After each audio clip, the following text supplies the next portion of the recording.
성경의 인물들을 보면 하나님의 선택을 받기 전까지는 어떤 현상이 있냐면 가정 안에서 부모를 통해 미래의 인물로 양육되는 모습을 우리가 볼 수가 있어요.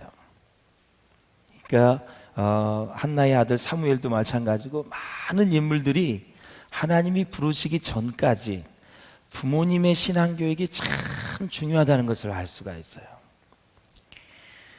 그래서 가정은 부모와 자식뿐만이 아니라 하나님을 모시고 살아가는 가장 기본적인 예배의 공동체입니다. 그래서 어렸을 때부터 우리가 꼭 먼저 가르쳐야 될 것은 하나님을 예배하는 거, 하나님을 경외하는 거, 하나님께 순종하고 복종하는 것을 잘 가르치셔야 돼요. 그래서 우리 가정에서 이런 말을 들으면 영적 위기가 왔다는 것을 깨달으셔야 돼요. 감지하셔야 돼요. 요즘 가정의 예배가 살아있는 것 같지 않다. 예배를 드려도 마음이 편하지 않고 시원치 않다. 기쁨이 없다. 그리고 예배를 드려도 감동이 없다. 주시는 말씀이 들려지질 않는다.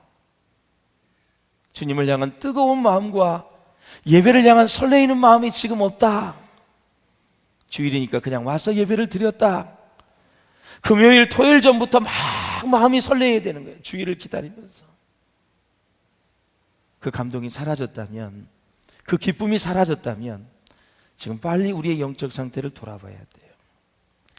얼굴이 시커매지고 눈이 노래지고 핏기가 없고 기력이 없을 때 반드시 육신의 병이 온 것입니다. 그런 것처럼 우리의 영적 상황도 마찬가지입니다.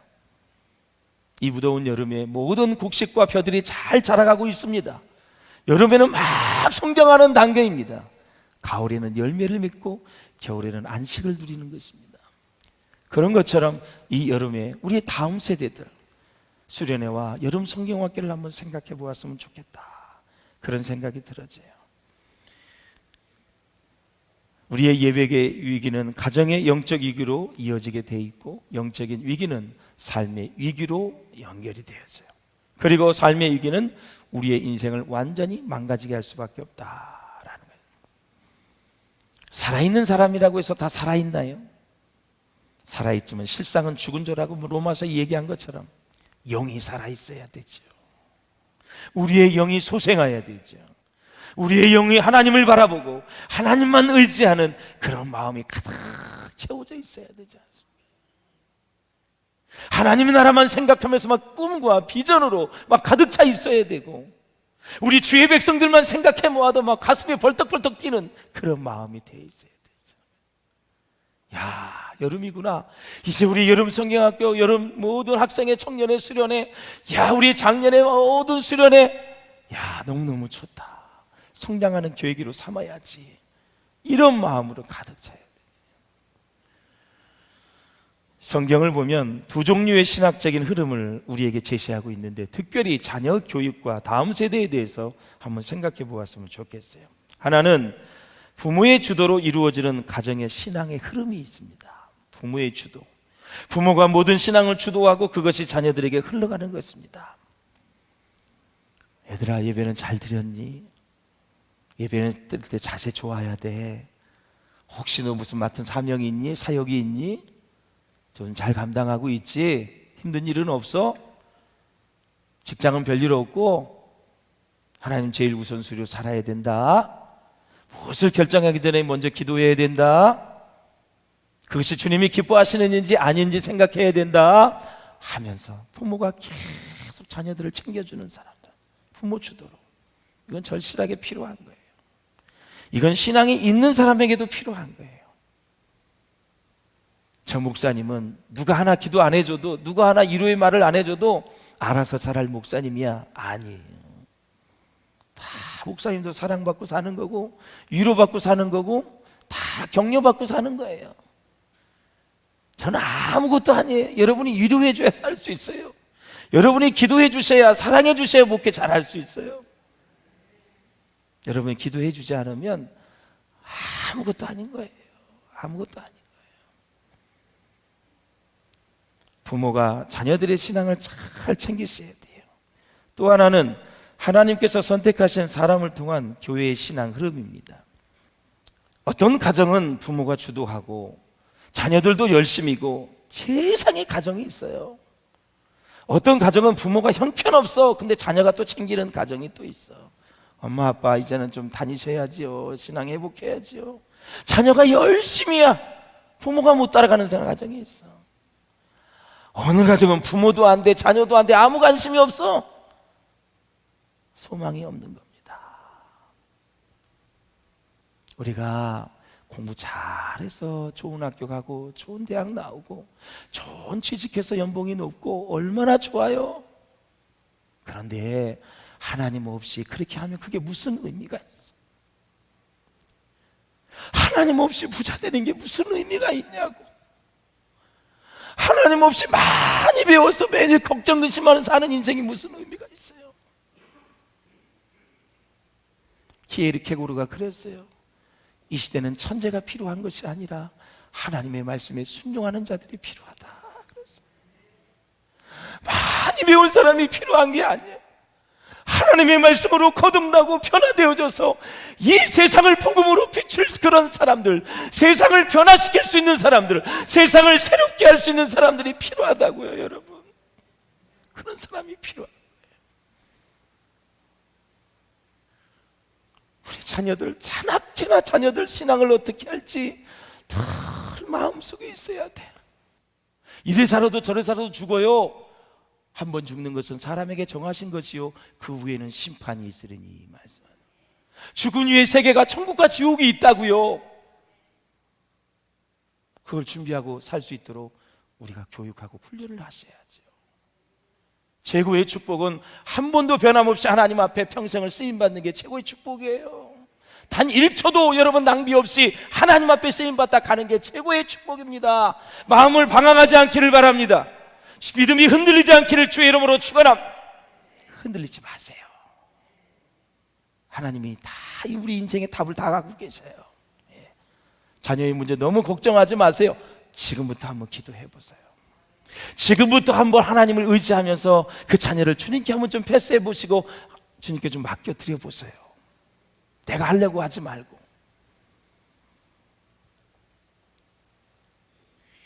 하나님께서는 저와 여러분의 모든 삶을 통해서 다음 세대도 여지없이 그 믿음이 전수되기를 원하신다라는. 요즘 그 여호수아가 죽기 전에 설교했던 내용을 보면서 은혜를 받아요. 자, 묵상을 해봤어요. 이 말씀을 준비하면서 얼마나 여호수아가 백성을 향해서 마음이 안타까웠으면 이 말을 했을까. 오직 나와 내 집은 여호와만 섬기겠노라. 그 당시 백성들이 많이 우상으로 달려갔어요. 광야에서 하나님이 훈련시켜 주시고 애굽에서 출애굽하게 하셨고 요단강을 건너서 6년 7개월 만에 모든 족속을 다 정복을 했어요. 그리고 하나님 잘 섬겨야 될 거 아니에요. 다 우상으로 가는 거예요. 바알과 아세라를 섬기면서.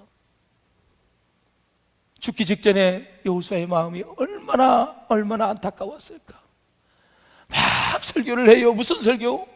애굽에 있을 때 너희를 지켜주신 분이 누구이냐? 모세를 보내주신 분이 누구이냐? 그 광야에서 40년 동안 물을 주시고 그리고 반석에서 샘물이 나게 하시고 홍해를 가르신 분이 누구이냐? 요단강을 가르신 분이 누구이냐? 만나와 메추라기를 주어서 너희를 먹게 하신 분이 누구이냐? 그 하나님을 왜 잊어버리느냐? 그 하나님을 왜 떠났느냐?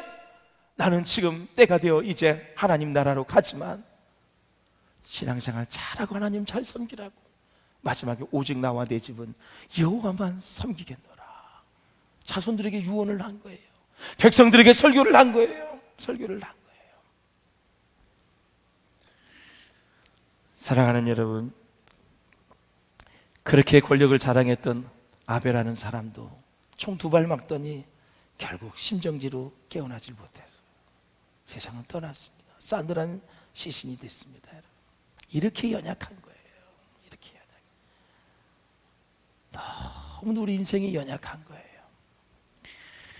오늘 이제 본문의 얘기에 보면은 모세는 노아와 그의 세 아들 이야기를 통해서 다음 세대를 향해서 교훈을 주고 있어요. 18절에 보니 이제 방주에서 노아의 아들들이 다 왔어요.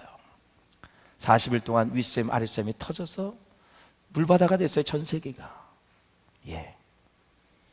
노아의 아들들은 방주에서 나왔는데 노아의 가족이 방주에 들어가기 전에 잘 아시는 바와 같이 세상은 죄악으로 가득 찼어요.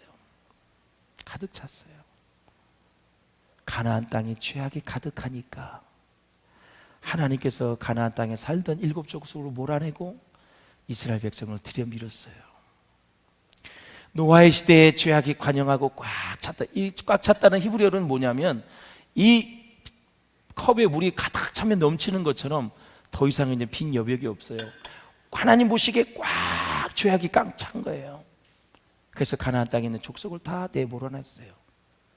그런데 하나님이 그 성경에 무슨 말씀을 하시냐면 더 빨리 들어갈 수도 있었는데 아직 죄악이 관영하지 않았다, 그런 말씀이 나와요. 그러니까 가나안 땅인 사람들에게 기회를 주는 거죠. 하나님은 죄악이 가득 차기 전까지 기다리셔요. 마찬가지예요. 예. 노아 시대에 딱 죄악이 관영했어요. 하나님은 이미 하시고 노아를 불러서 당시의 의인이에요, 안전한 자였어요. 하나님과 동행하는 자라고 얘기했어요. 노아를 불렀어요. 노아야, 너 배를 만들어라 그랬어요. 사이즈도 다 하나님이 가르쳐 주셨어요. 축구장의 길이보다 조금 길어요. 길이는 110에서 120m, 폭은 거의 20, 30m 정도, 3층. 조선소에 일하는 사람들이 이렇게 과학적일 수가 없다고 얘기해요. 최고의 사이즈라고 얘기해요. 그런데 그 배를 산에서 만들라는 거예요. 산에서. 많은 사람들이 물었어요. 왜 그렇게 산을 올라가느냐? 매일 도시락을 싸가지고 산에 가는 거예요. 노아, 당신 뭐하러 가는데? 배 만들러 가지. 왜 배를 만들어? 하나님이 120년 되면 이 땅에 물을 내리신대, 비를 내리신대, 홍수로 망한대. 만들어야지. 아이고, 이제 정신 돌았구만. 왜 배는 바닷가에서 만들지 산에 가서 만들어, 이 양반아. 그래도 120년 동안 한결같이 도시락을 싸고 자녀들을 데리고 가서 배를 만드는 거예요. 어떨 때는 좀 지루해서 그만둘 수도 있을 것 같아. 아이고, 몇 년 해보니까 이거 할 일이 아니야, 이거 진짜. 그러면 누가 이 배만 만드는데 노아의 가족들을 먹여 살려줬을까? 알바를 했나? 직장을 다녔나? 까마귀가 먹을 걸 갖다 줬나? 성경에는 먹는 거에 전 관심이 없어요. 하나님이 다 입혀주고 먹어주시고 재워주신다 그랬어. 중요한 건 노아가 그 말씀에 순종했는지 안 했는지, 그걸 보시는 거예요. 사람들은 그래, 어떻게 먹고 살았지? 120년 동안? 그런 건 관심 갖지 마세요. 하나님이 다 책임져 주신다니까. 우리가 해야 될 일은 여호와의 말씀을 믿고 그 말씀에 순종하는 거거든요. 예.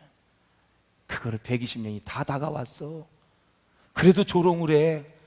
야, 보통 미친 게 아니구만. 막 노아가 소리를 지릅니다. 아줌마, 할아버지, 모든 어린아이들 동네방네 다니면서 얘기합니다. 이제 내일입니다. 내일에 비가 쏟아집니다. 내일에 비가 쏟아진다니까요. 여기 다 홍수가 나서 다 망해요. 다 죽어요. 방주 안으로 들어오셔야 됩니다. 너나 들어가, 임마, 너나가 들어가. 얼마나 조롱을 했겠어요. 1분 전에만 들어가도 살았을 거예요. 그렇게 믿지 못하고 그렇게 조롱을 했던 많은 사람들. 여러분, 어떻게 보면 노아의 가족 8명이 들어갔는데 어떻게 가족이 한 사람도 안 들어가? 정신병자라도, 정신이 이상한 사람이라도 하나 들어갈 뻔한데 한 명도 안 들어가고 노아의 가족 8명만 들어갔단 말이죠. 사람이 이렇게 강팍한 거예요. 미친 짓 하고 예를 들어 들어갔다가 비가 안 오면 다시 나오면 되잖아. 이게 안 돌아가, 이게? 비가 이렇게 쏟아진다는데 진짜 오면 어떡하지? 하고 들어갔다가 기다려도 비가 안 와. 문 열고 나오면 되지. 사람이 강팍하면 그것도 안 해. 이게 사람이야. 이게 죄인이야. 우리의 죄인의 실존의 모습이에요. 존재의 모습이에요. 그래서 조그만 일이나 어떤 일이나 순종하는 걸 보면 여러분은 큰 은혜를 받은 거예요. 하나님 앞에. 주일날 이렇게 해서 하나님이 정하신 날에, 복된 날에 와서 예배를 드리는 여러분 보면 참 복을 받으신 분들이야. 하나님의 은혜를 입으신 분들이에요. 참 여러분들의 가정에 희망이 있어요. 이렇게 은혜를 입었으니 우리 한번 자녀들을 위해서 한번 애써 보자고요. 한번 9장 1절을 한번 읽어볼까요? 하나님이 뭘 하셨는지 9장 1절 시작. 하나님이 노아와 그 아들들에게 복을 주시며 그들에게 이르시되 생육하고 번성하여 땅에 충만하라. 아멘. 생육하고 번성하라는 것은 생물학적인 자손만 나는 것이 아니라 그저 그냥 사람을 많이 출산하라, 애만 많이 낳으라는 것이 아니라 그 애를 낳아서 양육을 하라. 하나님의 나라의 일꾼으로 세워라. 너희들이 보았지 않느냐? 이렇게 순종하지 않는 사람, 너희 가족 외에는 아무도 순종을 안 했다. 그럼 양육을 잘해서 하나님이 기뻐하시는 자녀로 성숙시키고 그렇게 양육을 하라라는 거예요. 이제 노아가 농업을 시작을 하고 이제 농사를, 포도농사를 지었는데 이게 너무너무, 이게 내가 보기에는 술을 많이 마신 것 같아요. 기분이 좋았던 것 같아요. 그래서 완전히 그가 벌거벗은 거예요. 예. 자, 이 노아라는 이 사람이 이제 농사를 졌다 그랬잖아요. 이 농업이라는 이 단어가 히브리어로 뭐냐면 이쉬 하다마라는 뜻이에요. 이게 뭐냐면 농부, 흙의 사람이라는 뜻을 가지고 있어요. 여러분, 아담이 뜻이 뭐예요? 흙, 먼지라는 뜻이잖아요. 이 아담을 통해 인류 역사를 시작하신 하나님이 이제 노아를 통해서 다시 구원의 역사를 일으키시고 시작하신다는 그러한 의미로 받아들일 수 있는 거예요. 술에 취해서 벌거벗고 잠들어 있었는데, 자, 어떤 사람들은 마시고 벌거벗은 거기에만 집중해서 술을 먹어도 된다는 것을 합리화시키는 분이 있어요. 성경은 술에 취하고 벌거벗은 게 집중이 있는 것이 아니라 그것을, 현장을 본 그 아들, 세 아들의 반응에 성경은 집중하고 있지, 술 먹고 취한 것에 집중해서 있는 게 아니에요. 그래서 이것만 잡아서 술 취하도록 이렇게 술을 마셔도 되는구나, 술 먹고 벌거벗어도 되는구나, 노아가 이렇게 했으니까, 아니에요. 그걸 보고 어떤 반응을 했느냐, 이게 중요한 거예요. 결론은 얘기하면 함, 야벳, 셈이 있잖아요. 함이 보고 다 아버지의 그걸 하체를 보고 고자질을 했어요. 다 형제들에게, 두 형제에게 고함에 그 나오죠, 하체를 보고. 그걸 들은 이 셈과 야벳이 다 옷을 어깨에 메고 가서 뒷걸음쳐 가가지고 살짝 덮어드렸어요. 아버지의 하체를 보지 아니하였더라, 이렇게 나오고 있어요. 그리고 나서 사랑하는 여러분, 그러면 두 아들은 왜 그렇게 했고 함은 또 그렇게 보고 다 고자질을 하고 아버지의 수치를 다 드러냈는가라는 거죠. 그게 바로 아버지에 대한 사랑과 존경이에요. 우리 잠언서 한번 보실까요? 잠언 시작. 미움은 다툼을 일으켜도 사랑은 모든 허물을 가리느니라. 진짜 사랑하면 허물을 감싸줘요. 다 가리워줘요. 근데 동네방네 얘기하면서 허물을 드러내는 사람은 절대 여러분 사랑하지 않는 사람이야. 진짜 사랑하면 덮어줘요. 동의하시나요, 여러분? 내가 진짜 사랑한다면 그 사람 허물 덮어준다고. 나불나불 되는 거는 그 사람 사랑하지 않는다는 거예요. 말로만 사랑한다는 거지 진정 사랑하지 않는 거예요. 그래서 이제 하나님이 축복과 저주를 하는 그런 모습을 우리가 볼 수가 있어요. 이 상황에서 야곱의 축복이 연상이 되지요. 이제 상황은 좀 다르지만 함과 셈, 야벳을 축복을 하는데 결국 셈과 야벳의 복을 받지요. 함은 저주를 받습니다. 흑인 아닙니까? 흑인 쪽에 그쪽 족속들이죠. 그대로 역사에 이루어지고 이스마엘과 여러분 이 아브라함의 관계, 그 자녀 이삭과도 관계도 그렇잖아요. 이슬람의 그 자손들이 다 하가를 통해서 난 그런 자녀들 계속 지금도 싸우고 있잖아요. 말씀이 그대로 이루어지고 있어요. 같이 나누고 싶은 얘기는 뭐냐면 우리가 이 자녀를 양육을 하면서 여러 가지 어려운 상황도 또 그럴 수밖에 없는 상황이 있지만 부모로서는 최선을 다하고 하나님이 그 자손을 돌보아줘서 영적인 스파크가 일어날 때 그때 아이들이 변화의 역사가 일어난다라는 거예요. 부모로서 최선을 다했어요. 우리가 축복이 무슨 뜻이냐면 제가 기업인 선교회 가서 얘기해요. 복을 비는 게 축복이에요. 주의 종은 가서 축복을 비는 게 사명이에요. 그 복을 주시는 분은 하나님이세요. 할렐루야. 네. 똑같은 원리예요. 저주를 하고 축복을 하는데 그 뭘 이루시는 분은 하나님이세요. 그런데 그것이 그대로 이루어진 것을 우리가 볼 수가 있어요. 그래서 역사신학자 해밀턴이 무슨 얘기를 하냐면 한번 읽어봤으면 좋겠어요. 해밀턴이 뭐라 그러냐면 미국의 역사신학자인데 원시 역사는 모든 육체가 사람의 죄 때문에 고통당하게 될 것을 우리에게 알려준다. 동의되지요. 그 같은 역사가 사람은 하나님의 아들들의 불법 행위 결과를 짊어져야 한다는 것을 말하고 있고, 그래서 우리는 이미 하나님께서 아버지의 죄를 3, 4대까지 가하실 것이라는 사실을 넌지시 알고 있다.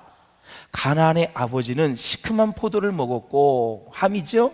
그래서 그의 아들 가나안의 이빨을 이치하는 씨다. 그런 얘기. 죄의 영향력을 얘기하는 거예요. 그대로 영향을 받을 수 있다라는 것을 얘기하는 거예요. 자, 말씀을 정리하자면 그렇습니다. 사랑하는 여러분, 유대인들은 말씀을 가르치기 위해서 이마, 손목, 미간에 이 자녀들에게 말씀을 붙여서 암송하게 했어요. 우리 신명기 읽고 정리해 보겠습니다. 시작. 오늘 내가 내게 명하는 이 말씀을 너는 마음에 새기고 내 자녀에게 부지런히 가르치며 집에 앉았을 때이든지 길을 갈 때이든지 누워 있을 때이든지 일어날 때이든지 이 말씀을 강론할 것이며 너는 또 그것을 내 손목에 메어 기호를 삼으며 내 미간에 붙여 표로 삼고 또 내 집 문설주와 바깥문에 기록할지니라. 아멘. 사무엘상 1장에서 3장 보면 뜨는 지도자가 나와요. 추락하는 지도자가 나와요. 추락하는 지도자는 엘리의 가문이고 뜨는 지도자는 한나의 아들 사무엘입니다. 어디서 차이가 나느냐? 사무엘은 여호와의 말씀을 계속 듣고 엘리 제사장은 하나님의 말씀을 듣지 못합니다. 이 듣지 못한 것이 누적이 되니까 그는 영이 죽었고 분별력이 없고 그의 자녀들마저도 모든 재물을 좋은 것을 제사도 드리기 전에 먹어버리고 말았어요. 자녀 양육을 잘못했다라는 사실입니다. 그래서 하나님이 엘리 제사장의 가문을 다 씨를 말려버리겠다 말씀하셔서 멸망하게 하겠다고. 근데 그 징표를 말씀을 드리겠습니다. 이 다윗이 사울의 칼날을 피해서 노베 제사장들에게 몸을 피하고 숙식을 해결받고 무기를 받았어요. 이 사실을 안 사울의 부하가 찾아와서 85명의 제사장들을 다 죽였습니다. 이 제사장들이 누군지 아세요? 엘리 가문의 후손들이에요. 또 솔로몬이 왕이 되려는 순간 언제든지 헤게모니 전쟁이 있어요. 이 주도권 다툼이 있는데 이 아도니아와 왕권 경쟁이 붙었는데 아도니아의 줄을 선 사람이 누구냐면 제사장 아비아달이에요. 하나님이 솔로몬의 손을 들어줬기 때문에 그쪽에 줄을 선 사람들이 다 죽었어요. 아비아들 제사장이 죽었어요. 이 아비아들이 누군지 아세요? 엘리 가문의 후손이라는 거예요. 하나님의 약속은 반드시 이루어지는 것입니다. 그러므로 사무엘이 사무엘 되게 한 최고의 비법은 여호와의 말씀을 듣는 능력입니다. 여러분에게 그 은혜가 있으시기를 주의 이름으로 축원을 드립니다. 우리 비전의 식구들은 하나님의 말씀을 가볍게 여기지 마시고 말씀대로 순종하셔서 이 말씀을 교훈 삼아서 다음 세대에게 이 신앙의 모범을 보여주시고 그래서 그 다음 세대들이 무럭무럭 잘 자라서 하나님 나라의 존귀한 일꾼들이 다 될 수 있기를 바라고 이번 여름 수련회와 그리고 여름 성경학교를 통해서 다시 한번 영적인 진보와 도약이 있는 복된 모든 순간들이 되어줄 수 있기를 주의 이름으로 축원합니다.